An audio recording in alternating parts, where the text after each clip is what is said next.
because actually it needs more time. Let's go to the second technique, which is PRP, platelet-rich plasma therapy, autologous platelet concentrate. It is called autologous because I'm taking from the same patient blood and putting back into him. So this technique involves extracting platelets from the patient's self-blood and then putting it into centrifuge, separating them, and putting back to the wound itself bed. And this growth factor available in the PRP, it stimulates regeneration, especially in chronic hard-to-heal wounds such as diabetic patients. So this is the way, platelets-rich plasma injection. You're taking or drawing your own blood or the patient's blood, putting the sample into centrifuge, separating the whole blood from the plasma, platelet, and red blood cells. Taking the plasma and putting it back into your wound bed, it stimulates actually granulation and closure of the wound eventually. This technique is used widely nowadays, not only in wounds, for sure you will hear it with the plastic doctors and plastic centers, because plasma treatment is helpful also for hair growth or hair falling, also for the skin as well, refreshing, making collagen. So this is a technique used widely nowadays. We have also one technique called gene therapy and cellular therapy, stem cell-based approach. It is also the same principle of PRP, which is extracting also stem cells from the patient or the donor and introduce it back into the wound site.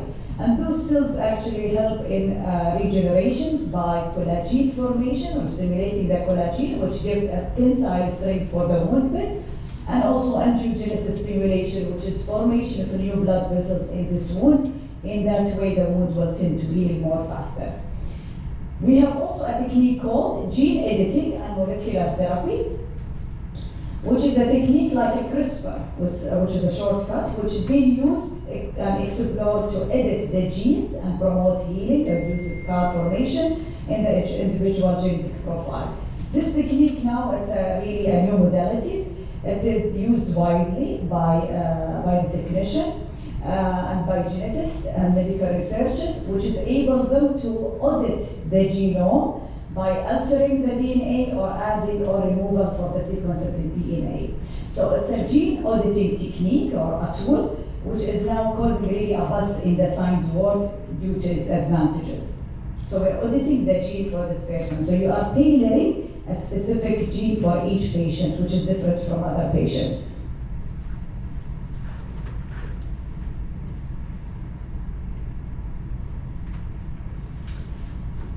There is also smart dressing available in the markets, such as nanotechnology, smart dressing promoted with nanotechnology or nanoparticles, which is tailored to release medication or growth factor in response to the changes into the wound bed, such as pH, moisture level. So those are really smart dressing based on what they face in the wound bed. They will release the factor which promote healing or faster healing in this patient.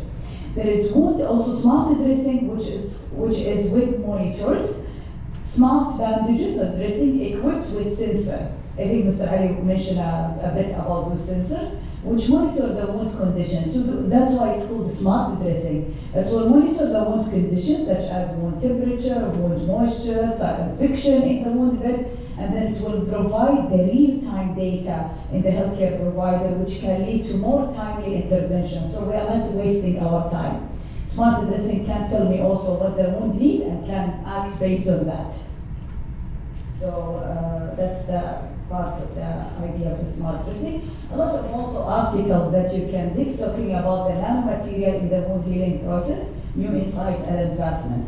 It's a lot available in the as well reference to read about how effective the smart dressing in treating your patient with wound. One of the also technique or a new technique for a patient, it's called microcurrent and electrical stimulation therapy, personalized electrotherapy, customizing electrical stimulation technique, which is being used for accelerating the wound healing. How does it work? It stimulates the cell activity and also the blood circulation in that area where there is electrotherapy applied. Electrical impulses can be targeted for each patient individual based on his wound assessment and based on the wound need. You can manage or you can adjust the electrical impulses in that patient. So this is one of the techniques available now. It's called electrotherapy.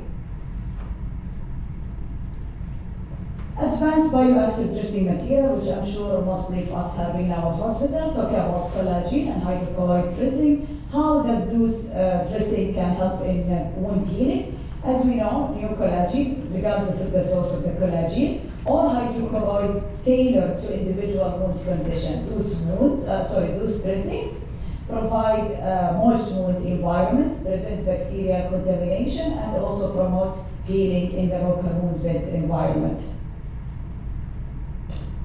One of the advanced technology available as well in the market, exome therapy. So what is the exome? Exome is tiny vesicles secreted by the cell, and nowadays is studied a lot in this science and how effective it is in the wound healing. Those exome contain proteins and ribonucleic acid that can enhance the tissue repair. Ribonucleic acid available in all living cells actually, and have similar characteristics to the DNA. So each patient with wound have different, same as the genes, has different, you have to target it. And they can be customized to suit the patient's individual needs and also the wound characteristic and wound needs.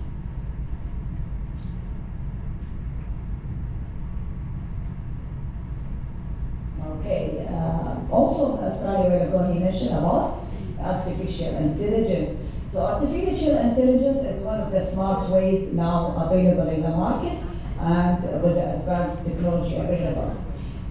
Artificial intelligence driven wound imaging, we have advanced imaging technique which is powered by the artificial intelligence, can analyze the wound healing progress for us. It can tell you or predict earlier the complication, and it can even suggest to use the solution, how to do specific treatment plan based on that patient you are dealing with, targeted to that patient you are dealing with. So artificial intelligence can process the data from multiple sources such as photos, sensors, and it will identify the optimal treatment strategies. So artificial intelligence can do a lot. And data, it can also provide you with data-driven decision making. Because of the data driven by the artificial intelligence, it will tell you how to manage that wound for that specific patient. So not all the assessments are, of course, the same for each patient. So can help the clinician, help us as a wound care also to design personalized wound care plans by analyzing this large data available and ensuring that treatment method align with the patient medical history, like background data, and the wound type we are dealing with this patient. So we have a lot of technique, artificial intelligence. It can tell you, some of it actually can tell you, let me show you, can tell you as well, or predict you and help the surgeon where is the suture will be, how big is the suture line, and also the healing process, and also if it's the color, indicate a lot actually. Even about the incision, it can tell you the right place for the incision, how long, the measurement for the incision. So it's really a smart way, can help the wound care nurse as well as the clinician treating the patient with wound. It can predict the wound as well type, predict the wound complication and the progression of the wound. One of the technique also is called battery-powered bandages. Researchers developed disposable bandage, smart bandages, which is equipped with electrodes and a small biocompatible battery. This battery will be actually activated by a drop of water, and then the bandage will generate electrical field for several hours in that patient, which they found out in the study, it promotes the healing or faster healing process in this patient with wound. One of the modalities, which is also mentioned earlier by my colleague, it is all-in-one extended wear dressing. We're talking about back therapy, negative pressure wound therapy. It is all-in-one dressing, which is designed to simplify application and reduce frequency of dressing change. So it's cost effective as well, and it helps the patient, reducing the patient hospital visit. You are changing it every 5 days, 7 days, based on the wound you are dealing. It includes non-adherent layer, which can help prevent ingrowth, making removal also less painful.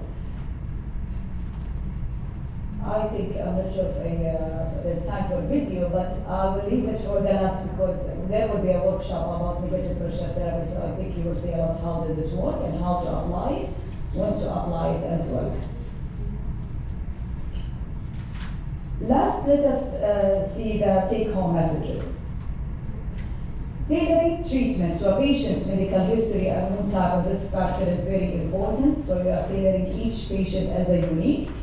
Utilizing advanced technology, 3D printing, stem cell, PRP, and driven imaging, artificial intelligence, smart tracing is really crucial. We have to keep up to date with the current in the market, which can also add to us as a healthcare provider and reduce our waste time.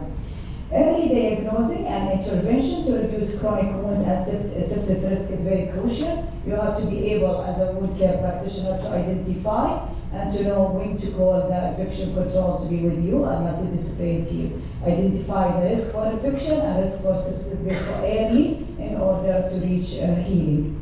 Combining medication and surgical intervention, rehabilitation, alternative therapy is crucial. So there is no one therapy that is effective and will, from the day that patient admits until the day discharge the patient with wound, you are using only one.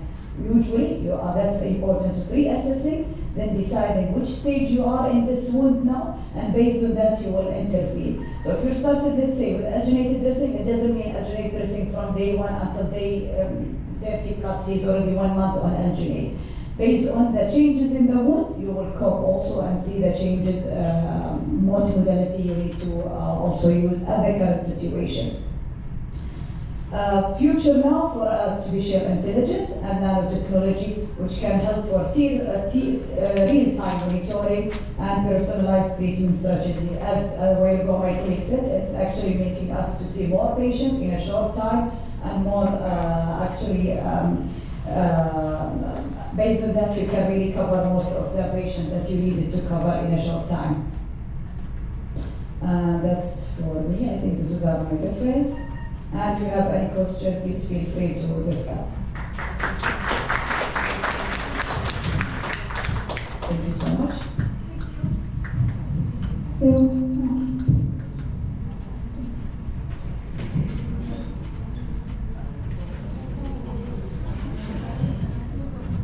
Thank you, Mr. Aloud. Really, it was extra information for us in wound care. I hope everybody enjoy until this moment. Let's take a shower and we'll have a coffee break. We will come after how many minutes? 20 minutes, inshallah, and we will come back.